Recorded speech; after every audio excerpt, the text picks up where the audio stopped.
Nice ರಸ್ತೆ toll ಕಟ್ಟದಂತೆ H D Kumaraswamy ಅವರು ಕರೆಯನ್ನ ನೀಡಿದ್ರು. ಕುಮಾರಸ್ವಾಮಿ ಅವರು ಮಾಡೋದು ಅನಾಚಾರ, ಮನೆ ಮುಂದೆ ಬೃಂದಾವನ ಎಂಬಂತ ಆಡ್ತಾರೆ ಅಂತ ಈಗ ಮಾತಾಡಿದ್ದಾರೆ. ಜೆಡಿಎಸ್ ಕಾರ್ಯಕರ್ತರನ್ನ ಎತ್ತಿಕಟ್ಟುವಂತಹ ಪ್ರಯತ್ನ ನಡೀತಾ ಇದೆ. ರಾಜಕೀಯಕ್ಕಾಗಿ ಎಚ್ ಡಿ ಕುಮಾರಸ್ವಾಮಿ ಅವರು ರಾಜಕಾರಣ ಮಾಡ್ತಿದ್ದಾರೆ. ಎಚ್ ಡಿ ಕುಮಾರಸ್ವಾಮಿ ಅವರ ವಿರುದ್ಧ ಡಿಕೆ ಸುರೇಶ್ ಈಗ ವಾಗ್ದಾಳಿಯನ್ನು ನಡೆಸಿದ್ದಾರೆ. ಅದೊಂದೇ ಟೋಲ್ ಹೆಸರು ಯಾಕೆ ಹೇಳ್ತಾರೆ? ಎಲ್ಲಾ ಟೋಲ್ಗೂ ಕಟ್ಟಬೇಡಿ ಅಂತ ಹೇಳಲಿ. ಕುಮಾರಸ್ವಾಮಿಗೆ ಡಿಕೆ ಸುರೇಶ್ ಸವಾಲ್ ಹಾಕಿದ್ದಾರೆ.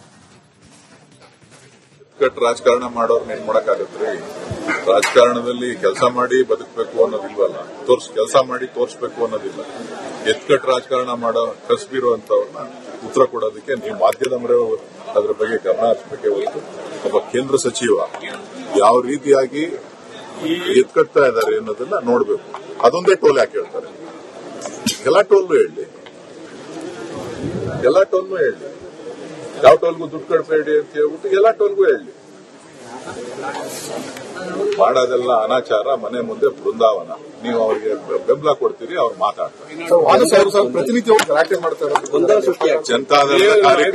ಜನತಾದಳದ ಕಾರ್ಯಕರ್ತರ ಎತ್ಕಟ್ಟುವಂತ ಪ್ರಯತ್ನ. ಎತ್ಕಟ್ಟು ರಾಜಕಾರಣ ಮಾಡೋರ್ನ ಏನ್ ಮಾಡಕ್ಕಾಗತ್ರಿ? ರಾಜಕಾರಣದಲ್ಲಿ ಕೆಲಸ ಮಾಡಿ ಬದುಕಬೇಕು ಅನ್ನೋದಿಲ್ವಲ್ಲ,